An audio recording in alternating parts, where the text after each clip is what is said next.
goes out. They spray shots towards it, but it is actually Lanuf who gets that knock. Killigore does go down as well. Lanuf and Clinton had previously qualified, but are doing their best in here. You see Violinen in the top left as we get closer and closer to the placement threshold. Kazuna and Scribby, good job cycling out right now. Lanuf does end up going down, as well as a Supremacy Attack, who was in that top 10. However, they need to be cautious of their mats starting to get a little lower and a lot of tunnels going on around here. Yes, and it's actually amazing what these guys are doing right now. They're waiting and tunneling as much as possible, not peeking too hard, then waiting for utility to get used. Any rips, big shots in the air. Nesty going down now from a lower tarp layer. Once again, they're waiting for people to stop and make mistakes and capitalizing on everything as they did on the Stinks before as well. That was a huge swing, puts them up to 7 eliminations and into the top 15. That was a 5-point bonus right there for this duo, and into 30 points, up into the conversation. You can see Shaw then gets the knock onto Waste as everyone gets sent down on ultimate high as Nura is trying to work upwards and get some form of connection. He has the next lowest tarp, and he's just going to drop down and say, whatever. Here's all those heals and the utility we talk about as we close in on the next placement threshold. 11 duos left, 14 players, so a lot of solo riders, 8 of them hanging out, while only the 3 full duos.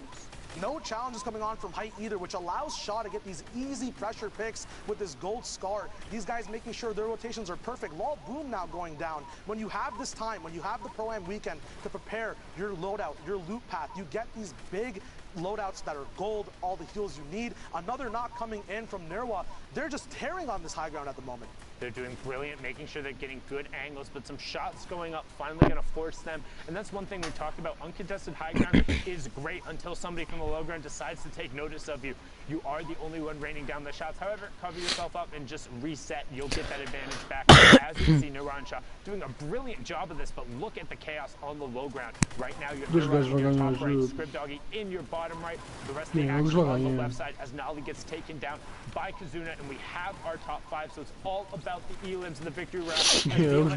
Finds Fixie right after he gets past the chill. left drop down, ends up coming through. Scrib Doggy, will he find it? But instead, Oj, já tá. GG. Ganharam. Cleans up 2, and that is it. Shaw and Nura take home the victory royale. 10 eliminations, 44 points, putting them in contention again into the final hour. Rapaz, olha isto. We are right there. These are the matches that decide those last spots. 4 are up for grabs. That's it. 4 it's all around the world, man. Low, mid, and height, everything getting contested.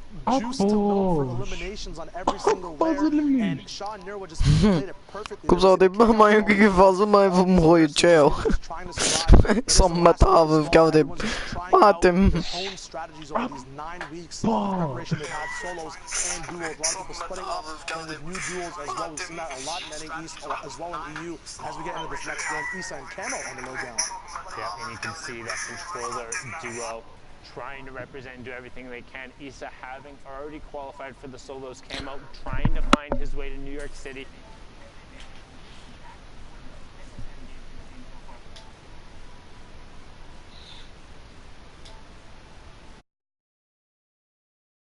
Camo's 8 elims right now, super impressive, and there you go. Finally now into that last hour.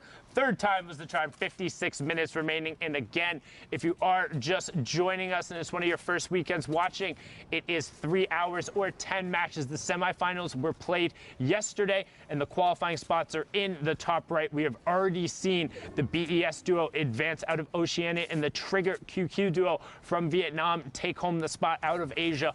Which 4 will join them in Europe? And who do you got your eyes on, Shai? For me, at the moment, I think that Shaw is just playing amazingly right now. I also think that there's going to be a lot of chances for Camo and Issa to pop off as well. They've been up and down in the leaderboards at the moment, but as we can see over here, these high elim games, if you get 1 or 2 pop-offs, you're right back into the running. There is only an hour left, but everyone's already experienced in playing their 10 games, knowing that, hey, if we're behind 2 or 3 games, we can play a little bit aggro here and then catch up with those big placement types of games later on. So hopefully these guys and their game plans work out. We'll see what's up right now. A little bit of a sneaky game coming in, a 4-gun loadout, which we don't see too much from Issa, with combats, ARs, drum guns, a very AR-heavy medium ammo loadout. Low people as well on mid at the moment. A lot of calmness when there's not too many people in the server, you have these stalemate moments where a lot of people get to have a lot of information. Now, this is good for two reasons. One, the people who are boxing up know a lot of things about one another, but the bad part about it is that if everyone has information on everyone, there's so many more sightlines that get abused and used for eliminations left and right around the whole map. Yeah, it's much harder to manufacture eliminations in this circumstance because everyone is used to playing. And it's kind of nuts that we've gotten to the point in Fortnite where 39 people in a fifth circle is like, oh yeah, you know, that's not that dense. You know, it's fine. You got some room to move around and work with. But like, normally the reason people say play for late is because when you get so chaotic, if you are deliberate and you're able to get your rotation down, you will get opportunities to pick off other players. And you can see there just how aggressive these guys have been. 1,102 damage above the Storm Surge threshold. Again, that will turn off once we get down to below 30 players. As you see the launch pad come out, no bonks there. Thought about challenging for height instead. Gonna go far side of the zone and box up and turn. Camo now missing his partner, actually. They finally get together once again. He's going to be boxing up, waiting for any elims to happen. These guys have 8 elims together in total. Heavy Snipe coming into onto the box as well in front of him. No follow-up, though, as it's not possible. These guys are on split layers, although that's very good for sight lines and different vantage points. Sometimes the synchronization can get desynchronized when you're not together with your duo partner. Stay with your buddy. Particularly, it's week 10. Come on. Like, how many times, like, unless your name is Mongrel, like, trying to just 1v2 the rest of the lobby generally hasn't worked out for a lot of players. And right now, Issa and Camo recognizing that, getting back together, still on 8 elims, and now they're going to try and kind of level out the loadout. Interesting to see him dropping the heavy sniper in favor of still running the double AR, but I'm Trash living up to his name there as Issa just blasts him with the combat shotgun. Can't poke there, can't challenge against one of the best players out of Europe. Gets the conversion over, and we're closing in on that top 15. Very, very smooth build over there to get right back up to his partner. But no, these guys are split now.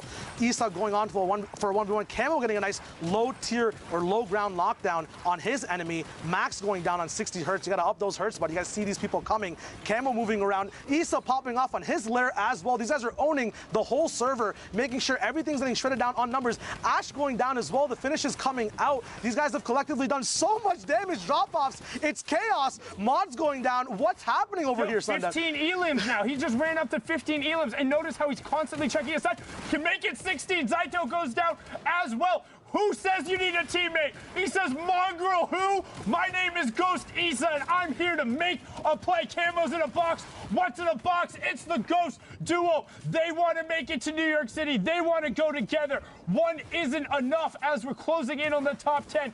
38 points so far, 17 elims. They're already on 22 points just from this match, but they will not stop yet. There's still chaos going on. Pushes forward. Jexy goes down. Trap gets armed right next to him, and they're into the top 10. Issa picks up another one on the high ground. They're on 19 now. He needs to circle back around and find the zone, and he finally does. Narshni goes down. Delay goes down. Top Boy goes down. Closing in on top 5, and he finds it. Jinsen goes down as well. 6 left. Are there health bars working? They haven't taken any damage that's significant at all. Still both alive on separate. They're playing solos. Guys, you queued up for the wrong mode. What's going on? It's 9th circle, 8 people alive, both on separate layers. Still 3 stinks available for pressure, doing their own thing. Back-to-back intensive goes down. The workout's too much for him. Another sting going on height to help out his buddy. Issa on low HP. Camo, finally these guys are getting put in check. Issa taking stinks. 1 HP. He goes down. Can Camo clutch up? A mini coming up. The enemy pops in with a heavy sniper. Mark bringing down their big rain, but so many eliminations as we move on to the last 1v1. Alphen up with Mark going and bullying the last solo player left alive. Issa's big rain going down. Camo also going down as well. Alphen with a big combat shotgun pop shot. Intensive 8x finally going down as well. They secured the elim points. They secured the victory royale as well, but Camo and Issa, holy moly. That was huge right there, but not to be understated. Alphen and Duo picking up 18 points right there, 8 elims and the victory royale. Zeke, that was nuts. Sundown, that was absolutely insane. I mean, first of all, it's so awesome to hear Shai's voice and hear how incredible he is at casting. Let's just... A great first cast. That was great beautiful. First cast, especially in that game with Issa and Camo, controller lords. You got to think with another pop-off performance like that. Yes. They could be potentially contesting for a spot. They could be the only full controller duo to qualify for a World Cup. It is the last chance for any of that to happen. So with games like that, Zeke, this is just the start of the day, by the way. This is the first block of games.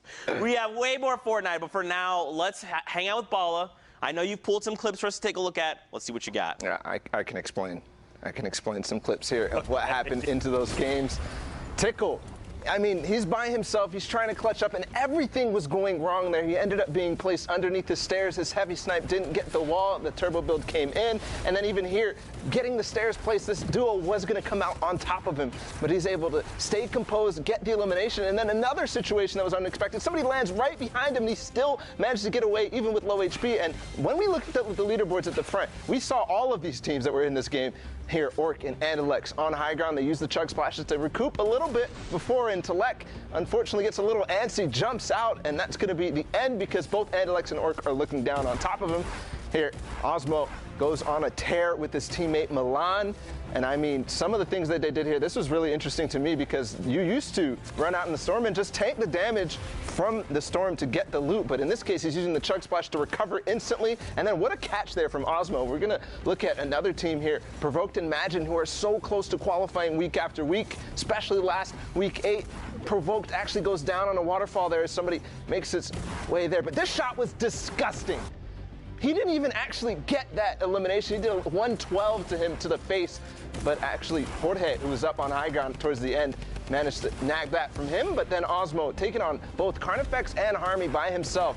Back on Imagine though is Osmo finally, because he doesn't have his shotgun reloaded, ends up going down. Imagine with the good attempt after we saw Provoked end up going down from fall damage, takes out Risk while in the storm, and then makes another storm play to kind of try to catch him by surprise, but it's not going to be enough. But it was so close, Zeke. This shot right here, and then look at this. He was so close. He already had his crosshair on his face, but no. Jorge is going to take the win just barely by milliseconds here, Zeke. This was so close. Man, coming down there to the wire, man. This is just what Fortnite is, right? Like, everyone's going to give it their all. Everyone wants to qualify, and that's the kind of stuff we're seeing. Let's take a look at the leaderboard to see how things are shaking out currently. I can't even read. Den Magisk, I don't know. Den Magisk? Magisk. I'm going to call him Magisk. Magisk, great. And TTV, I'm the Beast. We know you. You've been hanging out here for a while. At the top still, though, 7 games remaining. Yeah. This is pretty substantial. 3 victory odds right now, 100% win rate. Yeah. Wait, what? That is ridiculous. I mean, 62 points. This might be flipped here. Games remaining versus matches played. Possibly Benji Fishy and Mr. Savage. We've seen them week after week, and people are starting to, use that Fishy tag at the end of their name to get the good luck. But I mean, Wolfies and Rojo were up here earlier. They've got 57 points now. They dropped down from 1st to 4th. Skite and Vato, who are just barely, I think they got 9th place twice in a row in the duos week. So that's one of the French-speaking duos that have not yet made it. We saw the Solary guys go through before, and then some of these other guys as well, Andalex and Orc, we saw their win. And Dreda, who had the crazy performance in week 9. You guys watched it. Just unbelievable. So it's shaping up. I mean, I'm already seeing Skite and Vato. I'm starting to get excited because they start to play better as time goes on. And we just have all but time right now. It's running down, though. Yeah, for sure. I'm ready to get back into these games. Bala, if you are as well, I think we're going to send it back over to Sundown and Shy. Gentlemen, back over to you and keep the action rolling. Thank you so much, Zeke and Bala. All good, Shy, no worries. But I'm so excited. Like you said, we saw so many of those guys up on that top board. It's so incredibly dense. 52 players in this lobby, 28 duos remaining. And again, the 4 final spots, we're coming down to it right now. That line, because the Mr. Savage and Benji Fishy duo have already qualified, would be 54 points. 51 was on the bottom. 3 points separating everyone. That's how tall you have to be to ride the ride. And Storm Surge is on again, Shy. The pressure is active in EU, and we are in pressure plant as well. The lava's hot. the skins look hotter. The guns look very nice as well with that new camo that's out in the shop as well. A lot of edits going up and around. Once again, Geysers up in play. A lot of free rotation, free shots being taken too, but a miss coming in from Speezy, very, very close to the opponent's head. Baller's getting shot down on Storm line. Once again, a very good position. A lot of people playing for pre-positioned advantage points and then milking those elims rather than getting them on the fly. The guys are being baited now. Can the beams come through? White HP on that opponent. His fly gets cut short. Jarkos going down now. Where's his dual partner? We don't know. His finish is going to be coming out now as these sweaty soccer skins, Alex and Speezy, are just going to be tearing up this low ground, making sure no one's allowed to be this tall for this EU ride on the northeast side of the map. And you see them actually able to get into the mid ground. Alex was the player from the Winter Royale who hadn't played competitive before. It was just always in the arena duos and said, hey, I'm pretty good at Fortnite, and through the open structure has now been in all of these end games. But Speezy now going to opt to tarp away. We'll see the conversion happen onto Alec, and now has to make some tough decision in terms of loot. Is going to drop the heavy snipe in favor of taking the rift. Will he opt to fix anything else up? And you can see now he's trying to go back through and just make sure he gets every possible little bit he can. In these solo spots, when you have to face up against other duos, those spam weapons are always vital. That choice of keeping the drum gun and the AR even on low ammo, Speezy knows at some point is going to be a desperate motion on the low ground or mid ground in terms of making sure that spam is up on opponents' builds. So very smart decision there as we tune into the Fnatic boys. Motor and V-Rock's going to be looking at their own loot at the bottom here. Have a rift to go as well. Shadows available to get caught up after grabbing the rift, but Motor misses out on those. Not sure if that'll affect him later on. Once again, there are a lot of geysers and a lot of ways to trickle down from height to stay on top of rotation, but that might be a big hit to their loadout and overall play this game. Yeah, I really hope Varrox grabbed those because honestly, shadows are the most consistent in terms of the utility tool being able to rotate. You have either top down or down up.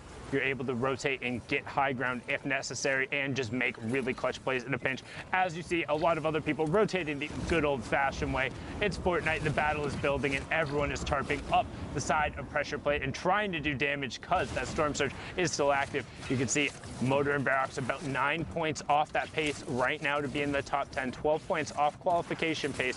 What can they do to get themselves closer? There they are. There are the shadows we saw earlier.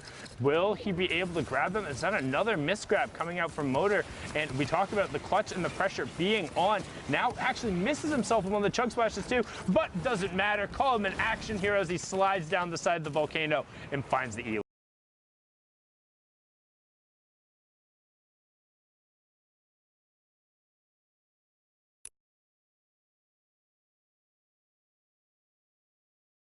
Very hard to hit you and your partner, so very smart decisions there.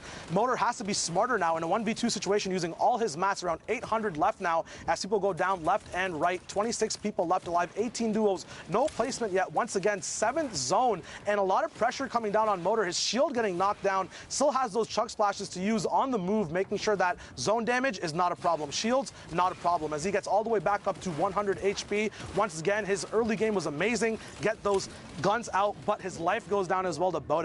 And he misses the top 15, so no placement points there.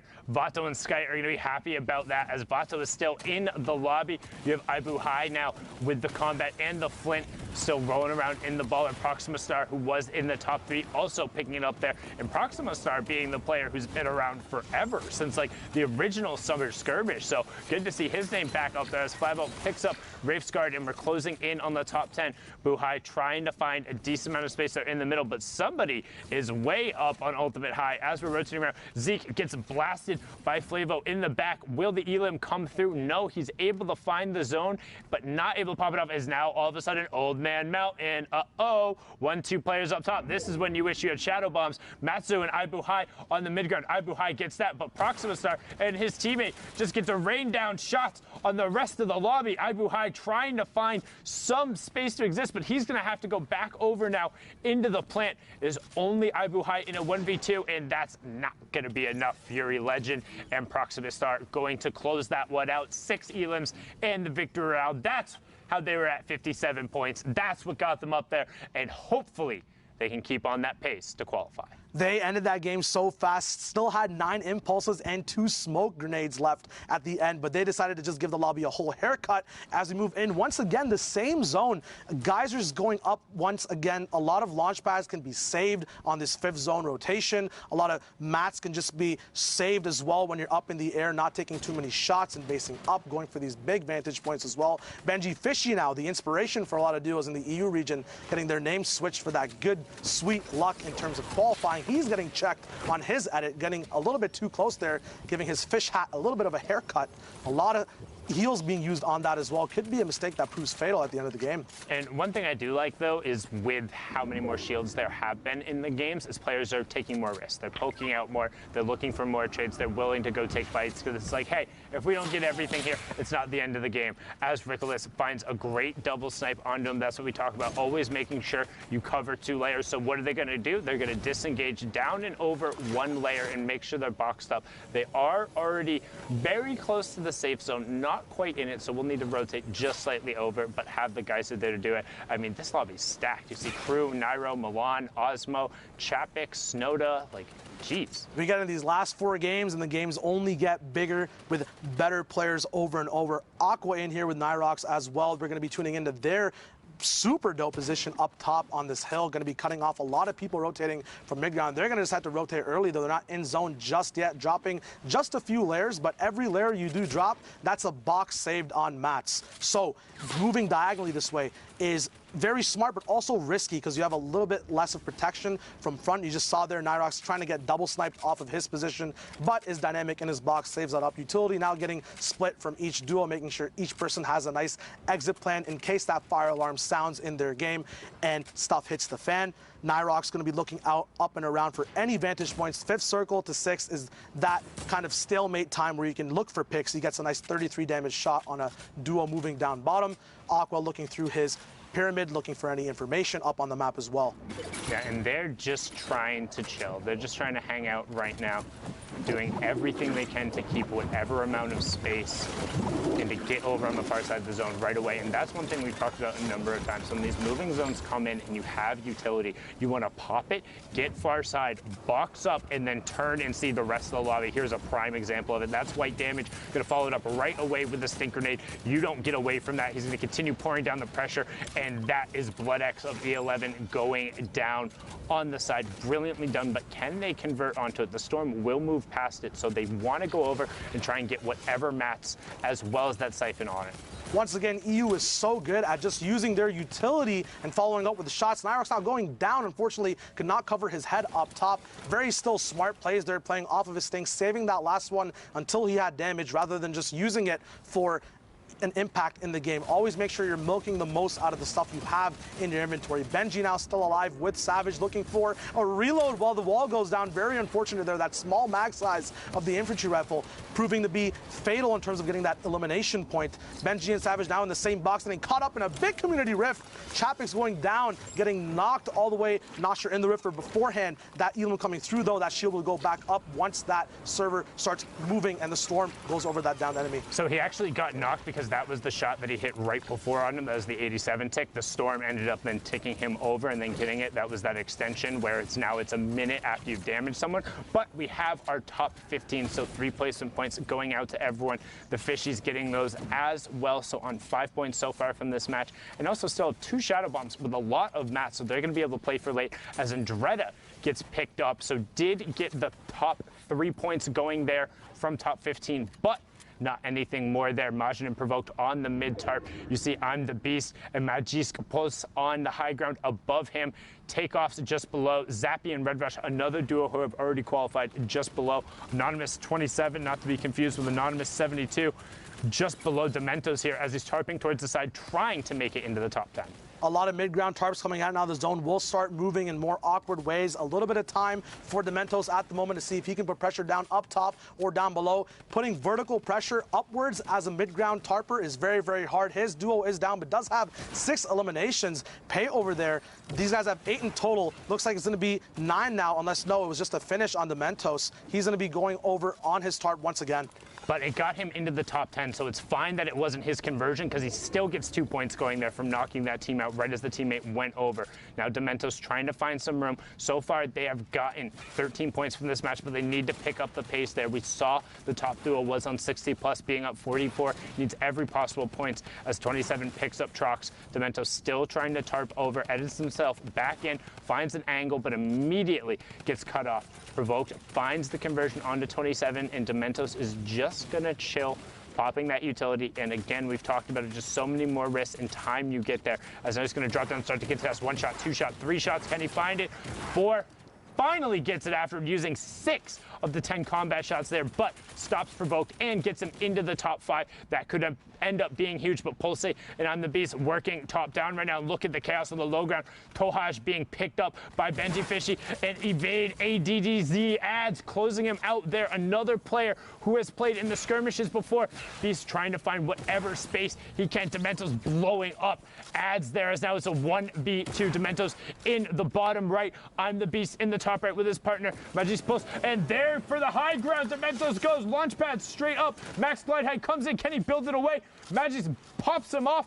Dementos tried to get back in the zone, but Magic Pulse brilliantly done, so well executed, and that is why they're on the top, sitting up there currently with the 62 points. What a close match going right down to the wire. One more shot is all he needed there, but it was not possible to not connect. The duo does hold it down. Once again, this pattern, very, very smart solo play there, making sure he can pick up all the eliminations before the game ends, even though it's a 1v2 spot right here. Now we got Nauka and MXR, who are both chilling in their big base. Looks like next to Stormline as well, one of the best positions you can be in. Very, very nice loadout there for them as well. They've got their long-range beam, the follow-up with the drum as well, and that crucial combat shotgun, which did get nerfed a little bit on this patch, but it's still the fire rate and that swap delay coming off allows you to make so many cool plays. They both are sitting on 0 eliminations at the moment, so they must make this effort to catch up near the end of the game.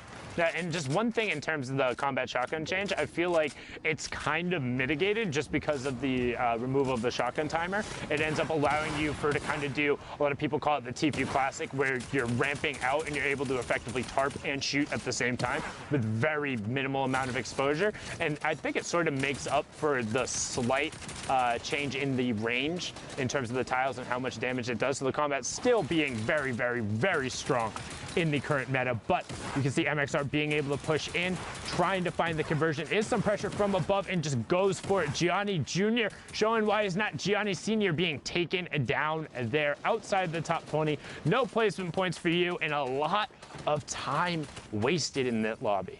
Just a dope reaction there to look up and then look straight up or straight ahead of himself. MXR just carrying that fight right there. Yuntos and Ryu now getting focused by the whole server. Very unfortunate when this happens. Stinks coming down as well, so that's going to be a very, very hard situation to get out of. Ryu now going down. Heiko getting his 3rd elimination, putting him and Ono Kill together on the same or on 4 eliminations there, making sure their points get counted up. 35 points total at the moment. That placement point's going to be coming in, and 4 more duos coming down. 35 people left alive, so that zone surge will also be an option as well. Yeah, and that was a high-value stink. And that's one thing you talk about, you know, it feels really unfortunate when you're getting focused by the whole server, but the reason you're getting focused by the whole server is because you're in an obvious 1x1 that was just rebuilt without priority on the next zone. If everyone is going to focus you, it's much easier to just pile in. You can hear the rift go off left eye, trying to hit it, trying to do everything he can. Will end up finding it there. Storm Surge is active as we have 18 duos left and 34 players, so pretty much everyone has a buddy with them. And then, yeah, absolutely. This is going to be a stacked team-based endgame at the moment. A lot of 4-gun loadouts also coming in together right now. Dan Zizzle going down on Shadow Nades. A lot of multiple high ground tarps. A lot of them go down. Cazorla is going to be up top. 1 Shadow Nade left on Heiko at the moment. Andre going down from Cazorla's high ground pick. He gets finished off. Heiko gets that big reward off of it. The mats, the utility, campfires as well for the end game. Pickaxe is coming full swing, making sure every wall is theirs before they set on the next move. Not quite in zone yet, but that tunnel will be very, very proficient. We're talking about those combat changes as well before. That also changes the range of engagement, as now we have more ARs. The style of the game and how it actually flows as more people are basing up to shoot rather than shooting on the fly if they're not going to be able to box fight. fight changes the way people move around the map as well. And it kind of has given a little bit of a resurgence, what we've seen so far, to the drum gun. It allows the drum gun to have a little bit more of that mid-range feel to it, to where it is going to out-prioritize the combat shotgun, whereas before the drum gun very much so got forced out in terms of effectiveness as we hit our top 15, so 3 points going over from everyone, because why run a drum gun when you can have an FSA rifle and then the combat? But now there really is kind of a space that's between, like, it's closer to like 4 to 9 tiles where the drum gun just shreds. And even now you can see, boom, tac AR, turn about face, 2 elims right there for Johnny Boy and Kazrola. Brilliantly done. Once those will end up tick over, they do have the top 15 as well, as Dance Hizzle gets forced out of the lobby. Proxima Star also gets down and everyone gets pulled up into the sky. We're closing in. Boom, top 10 next placement threshold. 6 chug splashes still left. We haven't seen them use to their full potential just yet in these end game storm heal-off scenarios. Proxima Star not going down, the high ground star of the last few games that we saw. A lot of wood builds means that these spam weapons are going to pack a wallop, as Johnny Boy gets another knockoff on Ibuhai, the baller player we saw from the other game as well. These rapscallions being sneaky, moving around in brick, metal, and wood. A lot of these big mats now finally coming out, making sure that spam gets stopped down, but more pressure vertically being put down as lair switches come down from their opponents as well. Johnny Boy getting that pickup, maybe not the elimination there, as Onokill also gets another one on top. Yeah, and it was a really good try from Janus there to disengage, dropping back down, but unfortunately wasn't spotted. But Team Queso lighting up the top left as Zohan was able to find 3 elims, make it a 4th, as the Spaniards are just fragging their way almost into the top 5. But now Kazrola doing everything he can on the side of the zone. Johnny Boy is still up as well. Great 130 shot in the immediate replace. Kind of upset he didn't try and follow it up right away, but he does. That was Fury Legend. Proxima Stars duo is going to get taken out and outside of the top 5, so that's 2 points is leaving down there. 1 chug splash is tossed out there as we're closing in. 9 players left, 6 duos remaining, Shy. Yayas has all the pressure on him now to get that last placement spot. He is low on HP, but it is kind of free for that. As once again, it goes through 4 duels left now. MXR still alive. His dual partner as well is going to be a big fight on the low ground, and one person confirming things from the high ground. Low ground, though, we do have almost 11 chug splashes available as these boxes get bursted into. Onokill going down to MXR. Another quick flick. Yayas going down. He tried to come off from high ground. Maybe he ran out of mats, but nothing worked out for him there. A 4-gun loadout. That heavy sniper still being available. Priority reload on it as well. 3 duos left. Looks like Nauka is down at the moment. MXR moving up on the highest priority ground right now. There might be someone higher than him actually at the moment. Heiko and Johnny Boy on the bottom as well with Kazorla. We'll see what they can do. MXR is going to be controlling this fight at the moment. Heiko, these chug splashes coming down from Johnny Boy and Kazorla. They have so many to use amongst themselves. They're finally going to run out. They're going to be a little bit late on the storm. Heiko going down. Johnny Boy and Kazorla are going to be fighting it out against each other as well. MXR is going to be pressured from the top. Johnny Boy goes down. Kazorla now has to avenge his dual partner and see what can be done here. Both people taking storm kicks. MXR coming down, but the heavy sniper is not enough as Kazorla wins that game out all the way, tarping in from that low ground position, making sure he pops off at the right moment, making the best decisions possible, clutching out that game for his dual partner. It was all about the chug splashes. You called it early, but he went, he hung out on the low ground, and even though he got the siphon, EMXR was not able to close out the match just because he held zone, had the chug splashes, and had everything he needed. And that's something, again, a new mechanic. You can throw it, you can use it on your teammate, but because it's instantaneous HP, it changes what has now kind of been something that's been really solid in the meta for a long time. When you get to endgame, you know, hey, like if a person has a campfire plus bandages, I can do this. Or if I take one tick, I can get a med kit out. Or hey, if I get a siphon under 50 HP, like I'm guaranteed to close this match out, but it's just not enough. And now we're going to throw it back into the studio to Zeke. Thank you guys so much, man. European action just never disappoints. Again, Sunan describing the chug splash recent edition. I think there's still more to this we haven't seen. I think players are still kind of developing strategies with it, and I want to see how they continue to improve upon using that splash. Now, of course, guys, before we go to break, let's take a look at the standings together. Let's get a sense. We're moving into this final block of games. Right now, as it stands, the Lestream duo of Skite and Vat. You have talked about this, all right? You said these guys have been edged out several times, and the most recent time was to the Solary entire squad. Yep. You got to think they want revenge, right? They want in. Yeah, in week 6, it was Hunter, Kinstar, and Erwachsenikov. And then in week 8, it was, of course, Hunter and Kinstar again. Yep. But, I mean, 2 duos weeks in a row, they got 9th place. Finally, Skite had some success in week 9 in the solos, so it seems that that success is carrying through here. They have 3 games remaining, 65 points, and this is just awesome there. Of course, we look down the list as well. Y and TJ, they've been through, the entire 10 weeks. We've been following slightly. They're almost pushing up there, and of course, Y had some pop-off performances beforehand the World Cup even started, and then we watch Magisk and I'm the Beast. Their performance there, we haven't seen too much of a movement here yet in that score, right? 62 points is where we left them off in that game, and they're still obviously probably playing. We'll see if that updates, if they move back into that first place. And then moving down the list, basically, so we have Wolfies and Rojo, they keep moving down and slowly going down. So there is 4 spots up for grabs. And something that's different, though, no Stompy and Shinken, no Benji Fishy and Mr. Savage. They're down here right now, but they're not taking up these spots. So it is the top 4 that are going to be going through. And since queues are about to close, we're about to start getting into those final matches. This is looking like these guys right now are punching their ticket. Well, what's scary, too, is striking distance from 10 to first is only 7 points. It's only 7 points. A straight-up Victor Real is going to get you that 10-point threshold. If one elimination along the way, from 10th, you're jumping into contest number 1. So we'll have to see how things unfold. But for now, Fortnite fam, we are going to go to a short break, get up, stretch legs, come right back, though, because we have more Fortnite action after this. Let's fly out to the lobby. Let's fly out to the lobby. Let's fly out to the lobby to get your squad some nums. Burgers from dirt to munch. Tacos Royale with brunch. Red juices, a tasty treat for Lil Whip, Peely, and Pizza Pete. Let's fly out to the lobby to get your squad some nums. Let's fly out to the lobby to get your squad some nums.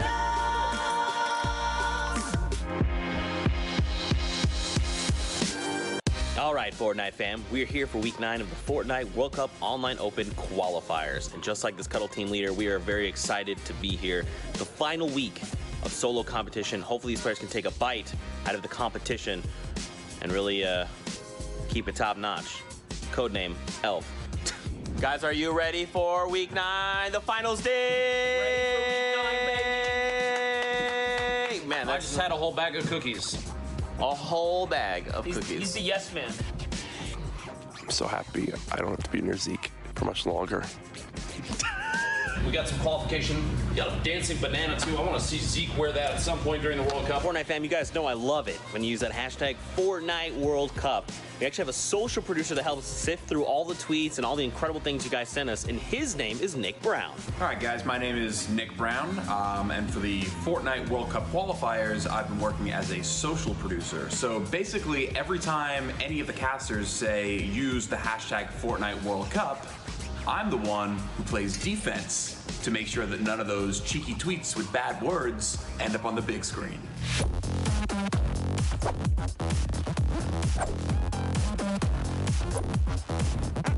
All right, Courage, let's go to the kitchen. Let's get ourselves some food. What we got? Some garlic bread. Is that chicken parmesan? Oh my God, it's chicken parm! Yes! You okay? Do I need to put this one back? Bro, they put garlic bread in front of me. You think I'm not gonna get 3 pieces? Come on. What's up, Fortnite fam? It's Squints here, and recently we've been trying to level up the observing, so we challenge our observers to get cool dynamic shots and keep them smooth and technically awesome. And let's share some of our favorite shots with you guys. I can't imagine the weight that these competitors must feel on their shoulders. Whoa, okay, okay. Wow. Seems like the observers are having a little bit of a competition back there. All right, observers, let's get it. And then tried to challenge those fights, and that just freaked me out. What? Speaking about something freaky. There is Nick just above Chap's foot. That's apparently that's someone's name in Fortnite. You don't know about that, Jack? No. I mean, you really need to step up your competitive Fortnite knowledge. It's okay though. It's Chap's foot. Like, physically, he plays. I hate you. What's up? It's Monster D-Face. What's up? Yo, Monster. Do you know you're my favorite? Yeah, absolutely. If I told you were my favorite, would you believe me? Probably not. We all know Sundown's his favorite, guys. That's why, dude. Right there. Right there.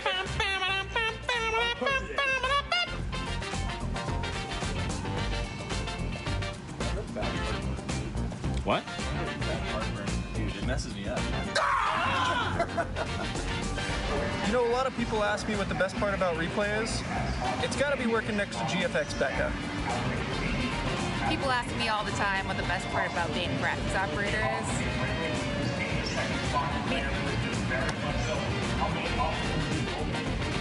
Someone here specifically that keeps the ball rolling no matter what happens. And his name is Jordan.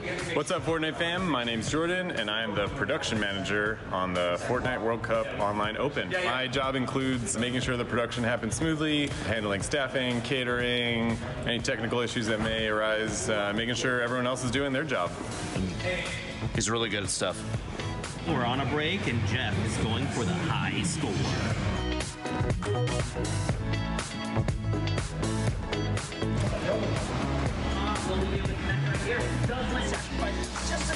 Oh my God.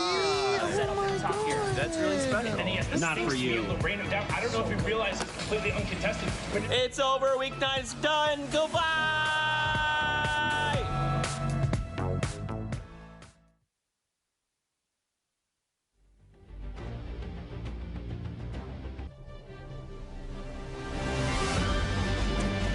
Welcome back, Fortnite fam, to week 10 of the Fortnite World Cup Online Open qualifiers. My name is Pookie Face.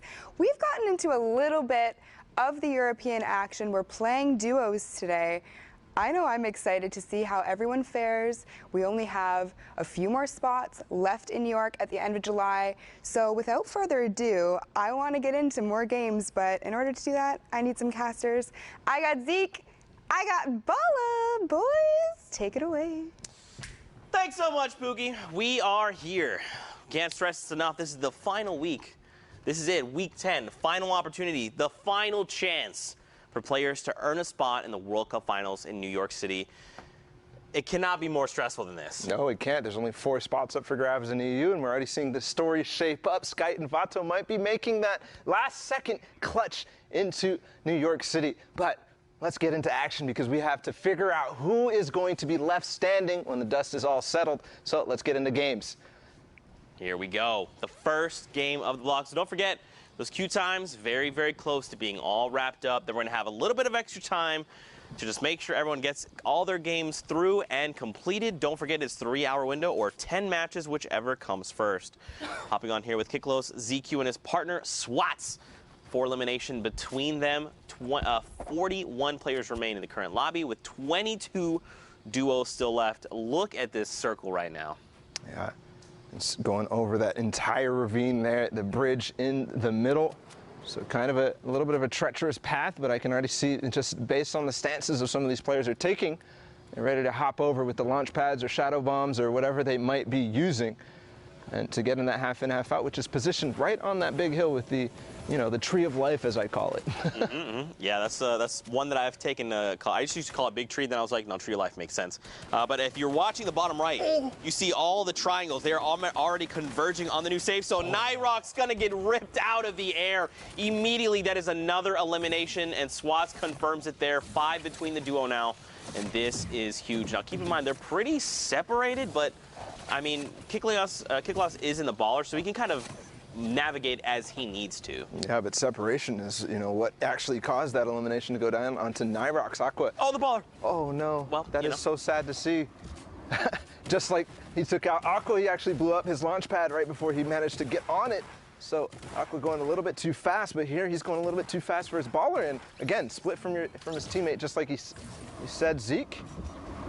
Is he going to be able to find anything from here on this low ground position? A little bit tough. You know, trying to divide and conquer, I mean, it can work for you, right? Like, if you've got the confidence, you've got the skill, you can absolutely make it work, but look how far away diagonally he is right now. I mean, you got to think this is the top 1%, right? Don't forget the top 3,000 or 1,500 duos from the region move on to finals.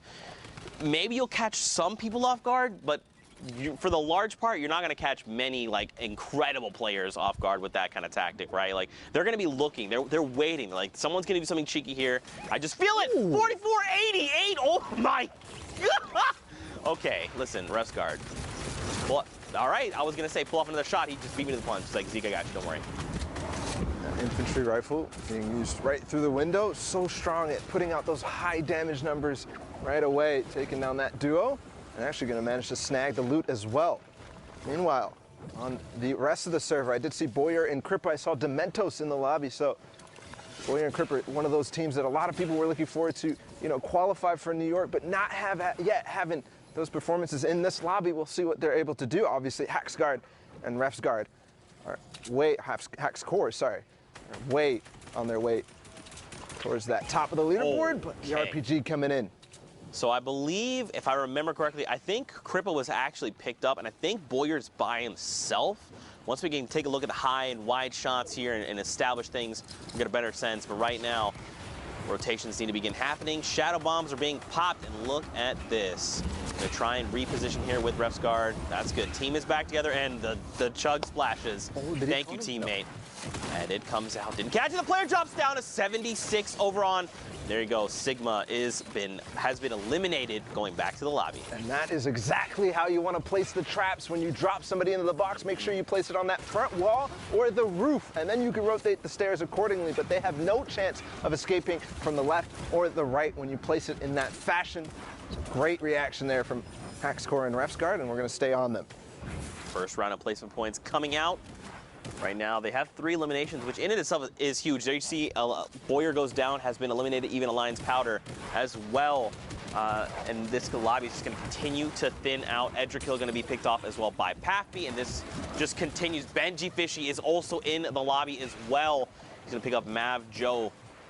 And right now, I mean, if you're Rafsguard and you're Haxcore, you're probably thinking, like, I'm watching the elimination feed. I know these Titans are in here. What are we looking to do, right? You've already got the first round of placement points. You're about to hit the next round. Do you think they just go full send, try to find the eliminations, maybe play it a little bit slower? Oh, my God! Please. Oh, God. I was going to say that's what they're doing right now, but that's definitely going to put them on the back foot. The flint knock is actually going to knock him back into the zone. He used all the chug splashes, so that's not going to be useful to get back in, but Haxcore still up. They did take out Benji, which was the player that RPG'd them, kind of caused them a little bit of chaos and panic, but still alive, still rocking down on this low ground. This is where they've been staying the entire time, and so impactful down here, Zeke. Look at the lobby now. 6 players remain, all of which are solo riders. No one's got a buddy. Themo here, he's going to find one over on Josa there and find an immediate elimination. Top 5, another round of placements for everyone in the lobby. Yeah, but only on wood. These players that are finding down below are not covering their top. He's going to find one. Can he find another? Not just yet. He does have that flint knock if he does need to get back up, but again, no materials it looks like, or they're playing very sparse with them. Now using that flint knock to get down onto the height that he needs to so he doesn't take any fall damage, no risk, but another player trying to get up over the hill, and unfortunately Haxcore is left below, but the storm is playing with his favor right now. He's going to be able to get up. Look at this. Themo's got high ground advantage right now. Haxcore low on HP, and Thick here. He's got, oh, just kidding. I was going to say HP advantage, but it doesn't matter. Haxcore evens the odds, and now Themo has that high ground control. Haxcore's got to do something, but a huge shot comes back over, and this is Themo's game to win 4 eliminations between the duo. Victory Royale, a 13-point game. Yeah, and they tied, actually, in terms of points with Haxcore and Refguard. So a valiant effort there from low ground. We saw them completely, stuck down there, no opportunities to get out, but making do with what they get. So they push themselves up to over 60 points now, and that is definitely something that you want to be at moving into these last games. The queues are definitely about to close. There you go. We got another game, of course, more Fortnite action to be had near Happy Hamlet right now. Storm Circle 5. Don't forget, if you're new to Fortnite, the way we've been running the qualifiers, we hop into the Storm Circle 4, 5, sometimes even 6, getting right in the action, skipping past the looting, the drops, all of it, jumping right into all of the action to be had. I think we should probably refresh people on the format just in case they're tuning in for the first time. So guys, don't forget, every single elimination is a point. Top 15, 10, 5 in the victory hour, all the placement thresholds. Look at this. Cubs is just finding elims. Perfect. That's exactly what you need to do. When you're on the edge of the zones, you have options to get in. He has those shadow bombs if he wants to use them, but you obviously don't want to use all your mobility early. You only have 2 of those, so he forces out the launch pad from the team nearby. If that did not work, he still has the option to go ahead and use those shadow bombs, so doesn't have to worry about that rotation. And honestly, getting a bit of luck based on the players who are coming in, but sometimes you just force it out. That's right, man. This lobby is still so packed right now. Got so many players. Just a few 1-by-1s over. Gafal, though, is going to be dropped immediately. And now we head over to Requiem George and his teammate, 2Gen Ever. They're trying to isolate this player. So this is the one we saw go down. And now they're just hunting, trying to make sure they can find this elimination as quickly as possible. I like the way they're navigating this, right? They're breaking 2 separate builds instead of just trying to bash through a single wall. Just making it more difficult. If you're on the inside, you're like, how, you know, they're coming in from 2 different angles. How do we defend against this? They did get the revive off, Paula, but they still have a lot of pressure. On the same token, when you do go from 2 different angles, you also have to be careful because that's 2 more angles that they can use. Right. In that situation being box to box, face to face, 1 wall in between each other, and the stairs there kind of rotated the awkward way. Very difficult to kind of escape from that if they do manage to get that wall, if they do manage to get an angle on you. So deciding to back off, probably the healthy decision, especially as Zone 6 starts to move. We saw George here drop a few, potentially 1 shadow bomb for his duo partner Ever. And here we go, they're immediately popped. The rotations are going to come out, but again, this is a very dense lobby. 33 players currently remain, 19 of them being duo partners. They need to find more. You know, you got to think, obviously you want to try and make placement. That's huge, but every extra elimination is going to make the difference on impacting that leaderboard. And I'm sure this is things they're thinking about, right? I'm just thinking aloud right now. Oh, perfect. Cassidy gets traded off there, trying to make a late rotation. Not today, friend, not today. Well, we saw earlier, I mean, they're only at 35 points in this game, but we saw Camo and Issa with that crazy performance to try to push them up in the leaderboards. They weren't in the top 10 last we looked, but, you know, those performances are the one that really push you, not just 1, 2 spaces, but really 5, 10, 20 even in some cases. That's right, and look up top, FaZe, Vorwin, and Atlantis Tux. They've got themselves the high ground advantage, which is huge. It's going to make a difference. Look at this. Someone trying to challenge, and immediately they say, we need to bail out. This is not the strategy. And Razny gets shredded like shooting fish in a barrel, comes right out of the sky, and the elimination is confirmed. And this is even with the changes to the combat shotgun, the effectiveness at range getting dropped a little bit, but Warren not doing anything, not worried about it at all. But here, Tux is going to be fighting for height. I think Warren, his teammate, needs to start pressuring and stop this. But oh my goodness, what a shot up above the builds. Tux is going to find that elimination.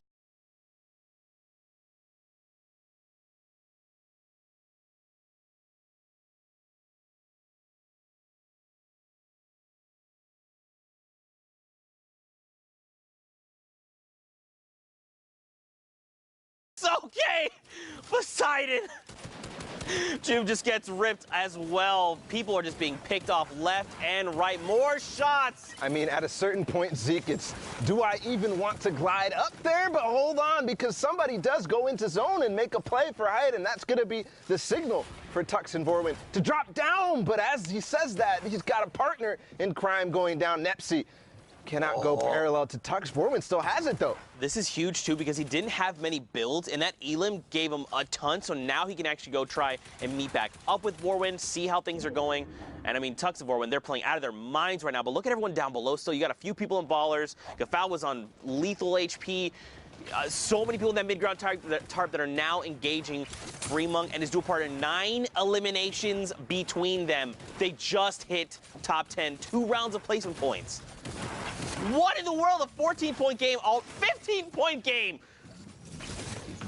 Yeah, and we just talked about Camo and Issa's performance, and Fremont and Kong right now making their way towards one of those that will push them up the leaderboards. They're at 66 right now, and maybe making a case for them to go to New York. Fremont and Kong, a little bit of a break right here. They're going to drop those turrets out, make sure that that's not going to be in the trap rotation. He's going to get it. The trap doesn't go. Oh, yes, he did go in, but not going to manage to do it. Finds Rasco regardless. And now his teammate as well.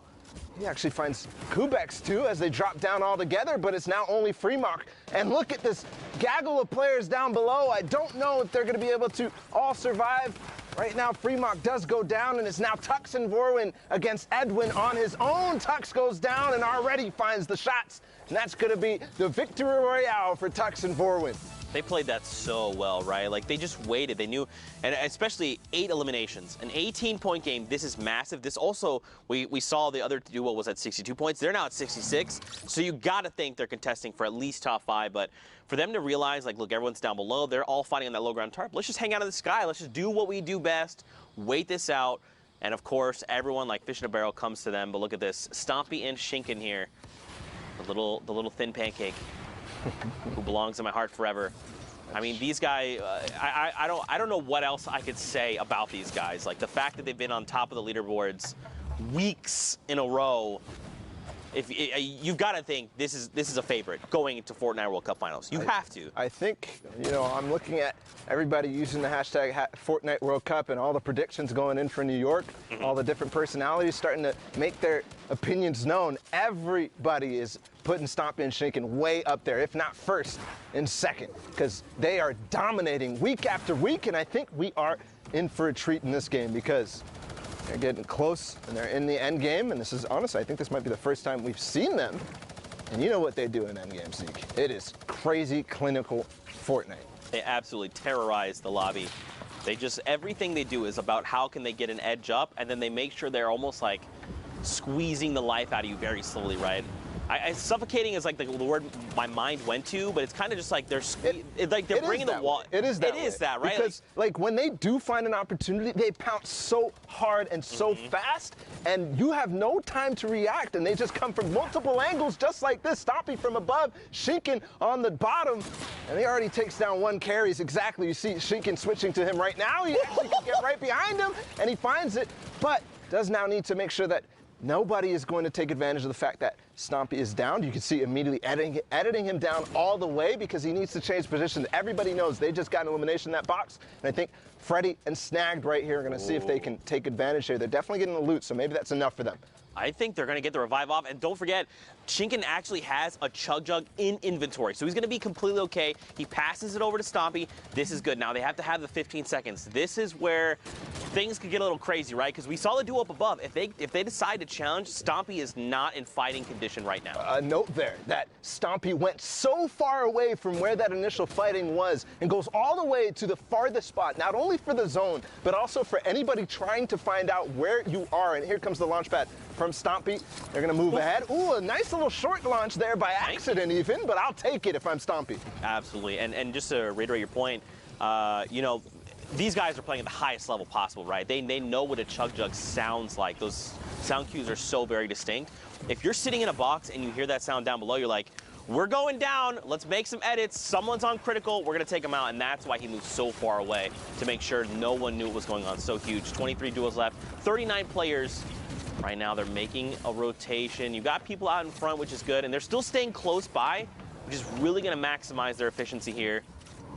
A lot of people going down in the lobby as well. I think staying close by is something we're actually not really used to seeing from Stompy and Shinken. We see them trying to take over the lobby and get as many opportunities as possible, but what is that from Stompy? I mean, but one of the things that is very important here to note is their mobility is starting to look scarce. All that we see on Stompy right now is that glider redeploy. They already used their shadow bombs, the launch pads, because of the position they were put in. They couldn't rotate early. So here, staying together, making, oh my goodness, he found got a rift. As I say that, the rift to go, the almost most valuable item at this point in the game, because not only are people rotating in the congested zones, but they're not looking up, because that first portion of the movement, everybody is looking to see, where do I need to go next? And they've got a great bird's eye view, right? They're slowly descending on. You've got Alpha there going to drop down, but look, so now they're going to make the decision. We have to contest. Oh, they knocked out. Someone just brought the entire structure down. It depends on what they decide to do. Look at Stompy. He's already trying to contest for the high ground, and Shinken had to stop for just a moment to get that many off. He's got the shadow bomb, but I don't think he wants to use this right now. He gets cracked from behind. The slurp is still ticking right now. He's just got to get himself into safety. He doesn't have any other utility baller like a campfire that would help him right now. Yeah, but possibly Stompy does, and he's right on top of him now. So great, you know, staying together. They're glued to each other, almost in another elimination. First finding it before moving out. He gets stuck in the cone, but he's got to cover himself first. Does end up going down the zone. So perfect play here from Shinken, and he's moving forward. And they did get in the top 15 just now as well with those 2 eliminations. And just the way that Shinken is like fluidly chaining eliminations back to back. And remember, if you don't finish that player off, there's a little bit of time before that siphon comes through. There's a player in the box. It doesn't even matter. Nevi gets shut down. They're on 11 eliminations right now. They're about to hit top 10. Bala, they're playing out of their freaking minds. Nebi, one of those players who was towards the top, him and his teammate from Evade, and getting shut down here from Stompy and Shinken, 2 people who have already qualified, who are not playing for qualification spots, but playing for keeps. Right now, they're showing off why they should be at the top of the leaderboard, and we just talked about it. We were like, where's Stompy and Shinken? Because there's nobody who's qualified at the top of the leaderboard like we're used to seeing, but maybe after this game, things are gonna change, but the Heavy Snipey coming in. Heavy Snipey?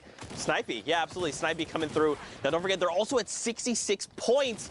We've seen 3 duos now with that point value. And look at this, Stompy's got to chain together these eliminations. Shinken is down, but it's okay. Stompy's been in positions like this before. He knows how to clutch these games up.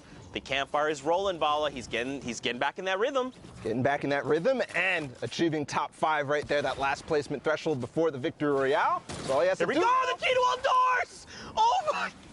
Okay, I'm gonna lose my freaking voice after today. I'm telling you right now, Stompy and Shinken are putting on a show. The European queues are done as well. It's a free-for-all right now. Also, Pewds goes down a rocket from up above, Bala. Just barely dodging that. And now he's up to 10, 15 total for this duo. It's a 1v1v1. He's hunting the player down on low ground, but he can't get in the zone. I think that's going to be the end because Katsus is looking right at him. Now, has the Chug Splash. The RPG just barely is going to hit the wall in front of him. Using the Chug Splash and the campfire, I don't think it's going to be enough because the player up above probably has more in the tank, but he's going to come down. Is it going to happen? No. Massey is going to win that game against Cactus over the heel off there, and that is just an unbelievable sequence of events. We followed Stompy and Shinken from the beginning, and look where they ended up. 15 eliminations, the most out of any placement thresholds besides the Victory Royale. That is a performance for the ages and a reminder of why we need to be scared of them going into New York City. That ain't no little tiny thin pancake, bro. That's a big old beefy pancake covered in delicious syrup. You like to see it. But of course, guys, there's more Fortnite action. We've got more games hopping in right now. Got Dervig and his duo partner. They've got their eyes set on another duo sitting in a box. I believe they've got double heavy snipes. That's why we'd ping this out. A single shot's going to come out and wait for it. Okay, so they're going to break this wall. They want to get a little bit of a better vantage point. That's smart, right? Because they're over that little lip there. Nope, they're not there. But now you've made you've made the heavy sniper known, right? Now this other duo's like, well, they're looking to take shots. You know, the panic launch pad. I don't necessarily know if that's panic. So they are in the side of zone, making their way in, and you can see now Drivig and his teammate Waldo are going to go in, but he box fights indeed, gets Wetbra right out of there, no chance to react at all. And that is something that you can catch people by surprise is they're trying to make that rotation, right? They're trying to figure out what their plan is to go forward. And because of that, they're all looking around. They're not paying attention to the fact that they're not covered. They're not paying attention and listening to the fact that there's a heavy sniper coming in or just a pickaxe even from one of the most obvious locations right above you. And I mean, you saw them separate for a moment, him and his dual partner, and now they just use that rift to reposition and get to go close back together. Got Marcote here and Squalls K. Marcote here has got 6 eliminations. Again, this is almost unusual, Bala, because I feel like, you know, semifinals are typically the day where you find a ton of players sitting on mountains of eliminations, right? Borderline double digits at times. But on finals day, very rarely you see that happen. You see eliminations be picked up toward the end, right? When you break that placement barrier and then you're like, I'm just going to catch people making late rotations. But that's not been the case today. You can tell players they're ready. They are so hungry. They want those tickets. You can almost feel the pressure that they're feeling, that they're playing with, right? The high eliminations, they have to go for it because it's all or nothing right now in this moment. There's only 4 spots left up for grabs in EU. that isn't much out of all the players who are playing and out of the top 1,500 that made it from semifinals to today. That's right. And remember, we recently saw the highest point value we've seen is 66. So we know that's like, we'll say top 10 at best right now. But look at everyone in the sky all hanging out. May have been a Rift to go, a community launch pad, a potential guy. Yeah, the vents are right there over by the hot spots. Right now, Alpha and Mark, they're just chilling, trying to find more eliminations. Any at all would be helpful. They find one. That stink bomb coming to great effect as players start to make all their rotations, and it was a perfect opportunity to use it because, as we saw, there were so many players in the sky, and those players in the sky are all going to end up being low because of everybody else looking right up at them. So a good opportunity for a lot of people to find eliminations there, but I'm going to opt to Rift as they start to get pressured and as the 7th zone starts to move. This is going to be a little bit weird, right? Because remember, we're fighting in that biome that's like forest, the big tall trees. Depending on where we go, they could potentially land on the top. Let's stream Vato there in the bottom right corner for just a moment. They're in this game, and remember, they are looking to qualify. Wolfies and Rojo, we saw them earlier, right? They were in top 5. Yeah. They're still here with 65 points. For some context, when we first checked in on the leaderboards, it was Wolfies and Rojo who were in the top spot, but they did get overtaken by Vato and Sky, so this might actually come to a head. Those two teams facing off in this game. Here's Wolfies getting in that box. He's going to take out Jachu from behind. But his teammate coming through with the trap, not going to be enough because Wolfies, the quick edit's going to go back on top of him and does find the elimination. Precious goes down. Even using the turret there, I mean, I'm wondering if that was a panic or an accident. But it's going to work out perfectly because if anybody was playing down below, he actually doesn't have to spend a cone there. It's not going to go down. It gives you extra HP on that floor. And look, dude, they're still in this. Sky and Vato, they're in that middle ground tarp. They're actually going toe-to-toe with Wolfies and Rojo right now. This is the duo that they're fighting. So look, they actually have 70 points. This is now the new highest total we have seen. So it must be another 2 points coming in. They've hit top 10. The next threshold they're looking at is top 5 ball. It's coming down to the wire. And you can see how careful and calm they are playing. They're making sure that they spend the time to use their heals, use their items, because if you don't use them, you're going to lose them. And finding one that's Drivig who goes down, and they're still pushing for that top 5. They're still pushing towards that victory royale and looking really good while doing it. I thought that was Wolfies and Rojo. I thought with my heart of hearts. I believed it. And look at this. Watch the top left. Rojo finds another elimination, so you know he's alive and kicking. They've hit top 5, 75 points over on the Lestream duo. The French-speaking community's got to be losing their minds. Up above, you got Mark and Alphen as well. The question is, where is Wolfies? Where is Rojo? Where are they in relation to each other? This duo right in front of them very well could be them. Or it could be Alphen and Mark. It depends. I want to see this hide wide, man. I almost want to see a 3-box. I got to know with my heart. Well, the trap going in there is definitely going to de-incentivize Sky and Vato to go in, and there we can see Mark and Alphen up top. Wolfies and Rojo down below. They take out takeoffs. And now it's all time to go right down. They know exactly the situation, but Sky gets taken out right away by Wolfies, and they're still fighting. Vato goes out. Rojo and Wolfies take the win there, and they're still going. There's only 2 players remaining. It's a 1 versus 1 right now. Low HP, though. And Smoke, Mark, and Alphen are going to come up from the top and clean up house. That was insane. They ended with 77 points. That extra 3 points would have probably helped get them to that 80 threshold and just help build that lead. But this is absolutely insane. I think, Ball, for now, we got to send it back in the studio. We got to meet up with Pookie. We got to see how things are going. So, Pookie, let's send it your way. Thank you so much, Zeke. I am here in the studio. Those games are absolutely wild.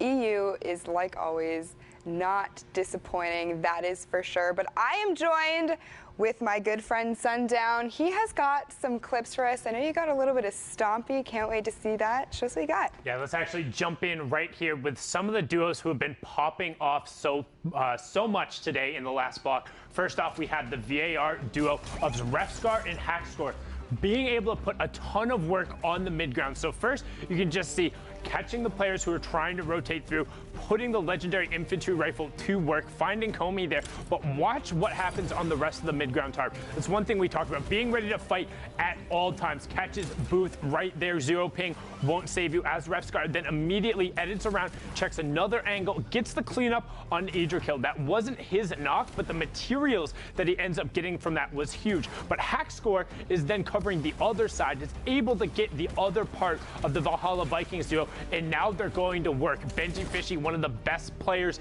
in the world, going down on the backside, brilliantly done, and Hackscore picking up another one on the Impact Fixie, fragging his way into the top, but wasn't able to close it out. Tux now, on the other hand, was a one-man wrecking crew here. Just watch him going to work on the backside of the storm and putting the combat shotgun to work. I mean, for me, you can tell it got adjustments there with how Tux is just lasering people. And then that shot was so good, catching Nipsey in shadow form as he dropped down around the side, and he wasn't done yet. Again, we've talked about the power position that is the high ground when you're able to work from top down, close the bottom of the store, and Tux and Vorin just close out here, making sure he's phased through the floor to get Edwin. Now, we've seen a duo trying to qualify. Here's a duo who has already qualified and are potentially one of the best in the world for this part of the competition. Now, got the trade off there. Shinken gets the revive onto Stompy. He's sitting currently at 4 elims. They're on 6 right now, but let's start counting, because Stompy is going to go to absolute work, and this is just catching people in rotations and being aware. The quick double right away pushes them up to 8, and that was Melside too on the backside of it. Now they're up to 11 because Shinken was able to go to work, but the revive on Stompy ends up being the difference because he's able to push through. Finds Mashus right there, now up to 12 as a duo. You will see Shinken go down on the backside there, so Stompy is just going to continue being a one-man wrecking crew on the tarp, up to 13 as a duo. Heavy snipes his way in, doesn't slow down, and continues pushing the pace, picks it up there, but unfortunately wasn't able to close out for the victory route. Stompy putting on a clinic, showing why he's able to contest for the very top. Now, as we talked about, the queues are closed, but we're not done yet. We want to see those final matches and what's left, Books. For sure. Now, interestingly enough, I had the opportunity to speak with Stompy the other day. You know, we exchanged a little bit of back and forth about how he's feeling for World Cup. Him and Shinken are practicing 12 hours a day. They are going into this hard, and from what we've seen, it certainly shows. But you know what? I can't wait to get into more games. Zeke and Bala, let's hear from you. Pookie just flexing all over us right now, talking about how she's talking with Shinken and Stompy. That's cool. I also talk to players. No, it's not. Pookie. Don't cry on us now, but it's already cried 6 times. That's a 6. All right, Fortnite fam, we are back. And we're tuning in with Pyro and Destiny's Jesus right here. Destiny's Jesus is definitely somebody that's been on a lot of people's radar because, you know, we all learn from this guy. Everybody's watching his videos because every single day it feels like he's coming out with a new technique on how to box fight or how to build fight. His partner Pyro right now, they're slightly split. Let's see if they're going to be able to find any picks on the way in. Do find Wolfie. That's not the Wolfies that we saw from the other game. So just to keep that in mind right here. Different Wolfies. So let's reiterate. We did not look at standings. But we know like 77 points is the highest we've seen at this point, right? So for Pyro and Destiny's Jesus, especially with maybe the last few games, they've got to make some really big things happening. Right now, Pyro is saying, don't even worry, fam. We've got you. We're going to pick up eliminations left and right. They've also hit the first round of placement points. This is going to be super, super beneficial for them. Yeah, and when I said they were split, I didn't actually realize that they're not even split at all. They just kind of have 2 different angles here that they're approaching. Finding picks right here. Destiny Jesus looking down that south side and Pyro looking over towards the east. And finding those eliminations, not only does he have those, but he's feeling comfortable because he's finding those picks, getting the siphon, all that. They're getting themselves healthy, but he has 2 rip-to-goes as well in the inventory as Carnage to go for heavy snipe. Oh, that is why you kind of need to make sure that you're not going into these situations, these end games, with low white HP, with low health, because if you don't have any bandages or anything like that, you're not going to be able to recover that without siphon, right? And if somebody is carrying, by chance, some stink bombs, and they realize, hey, I can go ahead and throw this on this box and get 2 people ticking down at the same time, that's value from that stink bomb. And also, finding an elimination because he was low, too low to even survive even a tick from it. And I mean, they made it very known that what they were trying to do, right? The first heavy snipe came in and blew the wall out. At that point, you got to just build a wall, re-edit your ramp, and then just like move a 1x1 space back, right? A grid space back, because you know what they're trying to do, and you've got to expect. I did not expect that. Another stinker here, and this is what I'm talking about, right? You already see the players trying to get away from the stink bomb there, but in a similar fashion, you got to be ready. You got to think, what could they have at their disposal? They're trying to pressure us right now, especially this position. We've got to be ready for a stink to come in. But right now, Carnage going to look to reposition. Pretty good spot right now on this far side of the circle. Now we're just waiting. Heavy snipe comes in, the tree's in the way though, and I don't think there's a player directly in this box. He might have thought, because the tree was in the way, that they were hiding behind. Yeah, exactly. When the sound is there, you kind of hear the sound cues. You know that there's something coming. But regardless, there's the player. He comes in from the side. They both edit into the same box from different walls, and that's going to be the end of probably both of those duos, unfortunately, because they're fighting right on the edge of zone and with walls ahead of them as well. They're not going to be able to make their way out that easily, and a lot of players are going to realize exactly what's going on. But look how high Vapors and Yuto are right now, and we're already down to 12 teams in this game, Zeke. I mean, they've got the builds, they've got a Flint Knock, they've got a Chug Splash, just a single one if they need to get crazy. They drop down in the box, the first shot misses, 125. And Land gets destroyed there. The Chug Splash going to help top him off. Unfortunately, look, his dual partner Yuto up above has been dropped, so now it is all on the shoulders of Vapor. They have 3 eliminations between them, so they've got to chain together more if they're looking for more points. Thankfully, the Storm goes back the opposite way. And look who actually took high ground from them. It's Destiny's Jesus and Pyro, who we saw in with before, and he still has that GL that he's been using the grenade launcher from range, finding himself one before, and they're actually going to find another Rift to go. Not going to be that useful right now.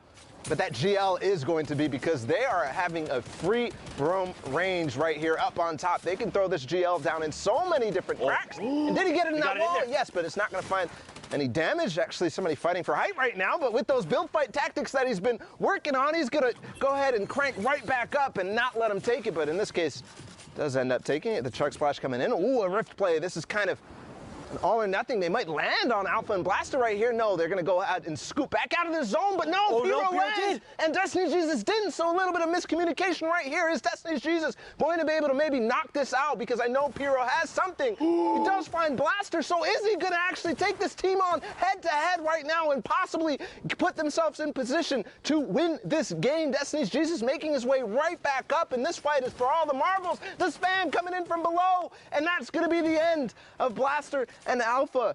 Pyro and Destiny's Jesus took the high ground. This is so huge. All he had to do was buy the time for the siphon to come through, and that's exactly what he did. Look, Alpha dropped all the way down. He was like, look, you know what? That entire fight is lost. And now Destiny's Jesus and Pyro can rejoin. Down below, Pablo is going toe-to-toe with Alpha. And look at this, Suicide Mark as well. He gets traded out. And now Pablo is in a 1v2. I think actually Destiny Jesus just knocked a few GLs down there, but he falls to his elimination right there. He gets knocked, and right now Pyro's making the slow climb down. It's now a 1v1 as Alpha goes down, but Pyro takes out Vapor, and the Victory Royale puts them at 63 points to win that game. Man, so don't forget, we've seen quite a bit of points. They very well could be contesting for top 5 right now, and that would be absolutely huge. But of course, more games, more action to tune into. We're over by Tomato Temple. Look at it. All hail your tomato overlords. Well, right now, just a recap of where we're talking about in terms of standings. You said that the highest points that we saw was, what, 77? 77. So that's the highest we've seen so far. Destiny's Jesus and Pyro at 63 or maybe 64, depending on how that updates with that last elimination. They could be pushing up towards not necessarily qualification range just yet, but another one of those performances, and they very well could be. Remember, though, the queues are closed, so that could have been the last game that we just watched there. But here's Rennick takes out Mitro, and his teammate Vermax is already down, so Mitro himself did not have his dual partner Mongrel, but we already know their prowess. They've, you know, it seems as if they've qualified multiple times for duos already, Mitro and Mongrel, so they're not worried about that. Obviously not getting a chunk of that $2 million that's spread across all the regions. But again, talking about the scores and the standings, right now you can see Frenzy and Ads are already kind of tied with that last team that we saw. Yep. So possibly And if I push remember up through this game. If I remember, it was Stomping Chichinkin, right, that had 77. If I remember correctly. It's honestly there's been so much action. If that's an assumption that we're trying to make, I think we can go ahead and make that comfortably.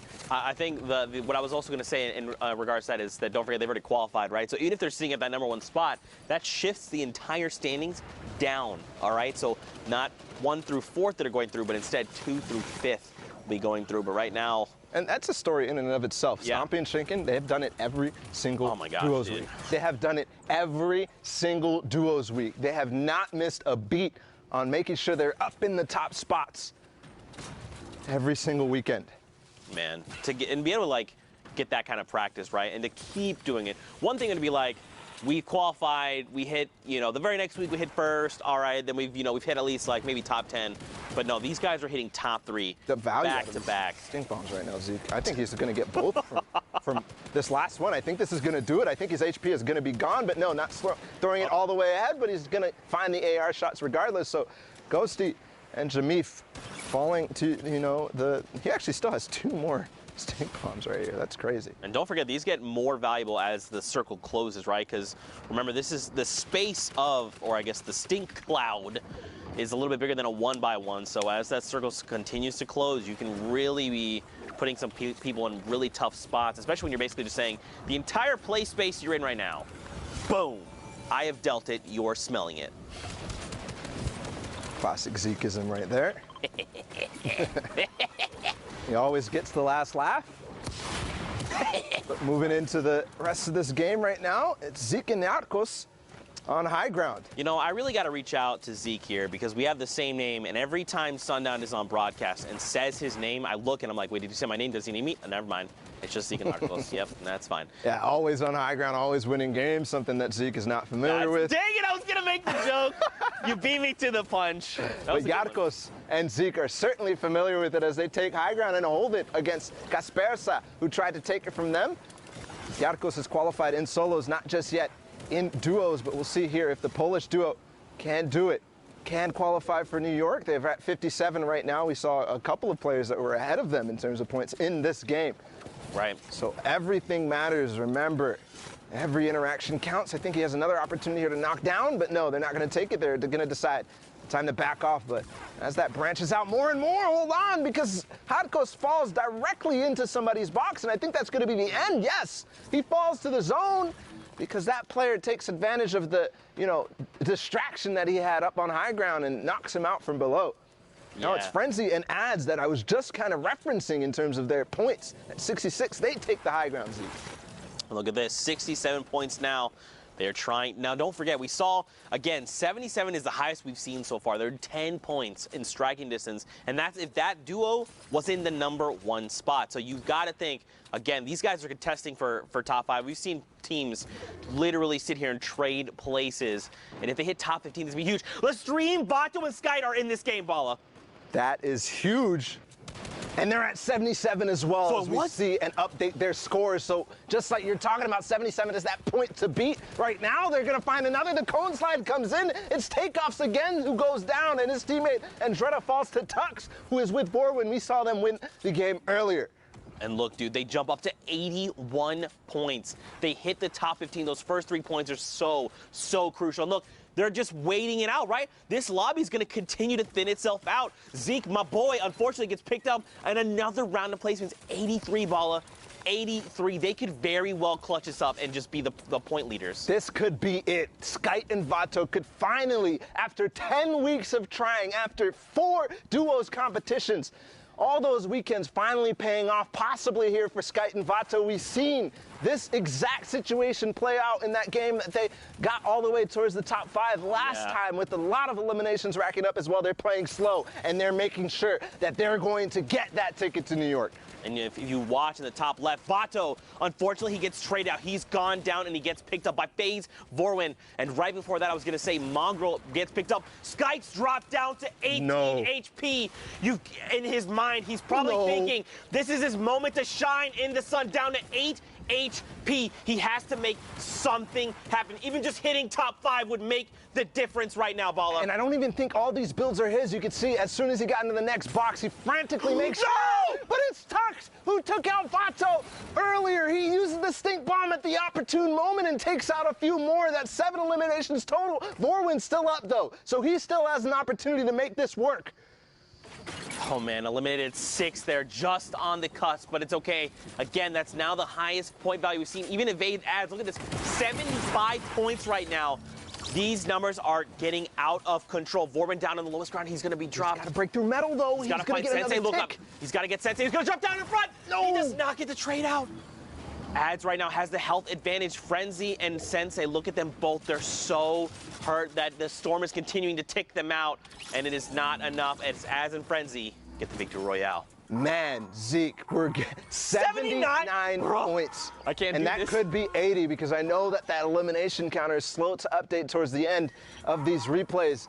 It could be enough, and that could even be possibly their last game, or they could have gotten one more in before these queues. I mean, Zeke, this is coming straight down to the wire here in Europe. Oh my goodness, man. Of course it would be like this for the final week. It's been like this every, periodically we've seen moments like this where we've seen players edged out at the very end. And I gotta, Vato and Skite, man. Yes. Out in 6th place in that game, not quite making it to 5th place. That could come back to bite them in a terrible fashion. It could be heartbreaking for them, but we go ahead and catch up with them later in the standings. We'll see where they all end up. Here, Thomas and Kluja finding 1 elimination this game, and again, we're looking at the point ranges. 77 was that, but as we saw that last game, they pushed over that 77. So don't forget, they're at 83 points when we last saw them. So right now, if you're looking at Thomas and his duo partner Kluja, they could very well contest that 83 points that we saw, right? It's only a difference of 6 points. That's making it into top 10. They're at, or excuse me, top 5. With a few eliminations sprinkled in there, man, I do not want to see Skite and Vato get edged out again. They've come so close so many times. This has got to be their week, and you've got to think they're thinking the same thing, right? They're like, it's all come down. We've put everything on the line. We're playing our hearts out. This is our week to qualify. Just keep your head up and keep positive. And let's not forget about Tux and Vorwin there in that last game as well. Contesting with Skite and Vato, actually taking them out. Right. First, Vato ends up getting split, and Tux takes advantage of that. And then the stink bomb coming in at the perfect moment. Skite not having any white heals. We talked about it earlier. So ending up edging them into that top 5 and finding some eliminations on the way too.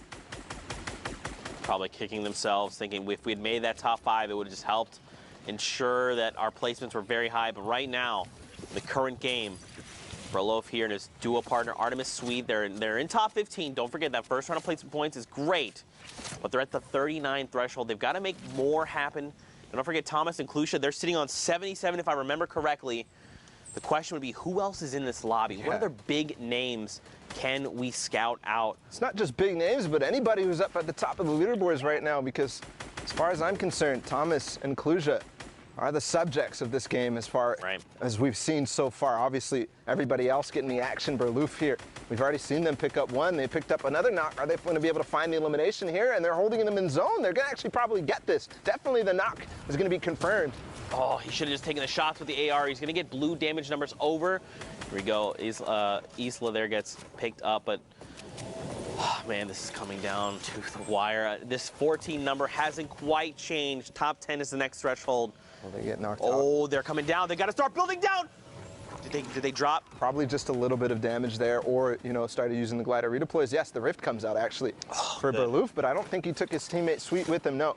You see only a little bit of white HP missing, so probably maybe used a shadow bomber or maybe a flint knock or something to save himself from taking the damage. But was on high ground. He's looking to see, maybe I'm going to make a play right now. No, he's going to decide I want to join my teammate, and Sweet has a perfect hole for him as he edits him down through it.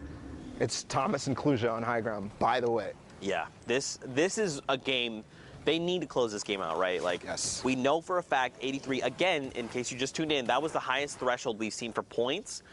Kluja and Thomas, they were at 77 not that long ago. They're about to hit top 10, which is another round of placement points on top of any eliminations they've picked up along the way. Down below, though, Swede and Artemis Sweet and Berlof, I hope I'm saying that correctly. They're making things happen, right? They've got the 6 eliminations. They want to try and rack up as many as possible. but they are so far behind right now. And I've got to criticize the use of that second Shadow Bomb there instead of getting into the box. Maybe a misclick or something, because now he doesn't have the rotation to stay with his teammate Berloop, who does have one more Shadow Bomb remaining. They're going to have to path in and walk it in. Right now, again, top 10 is another round of placement points. Everything is going to slow down. Santo is single, unfortunately picked off right there at the edge, missing out on those points.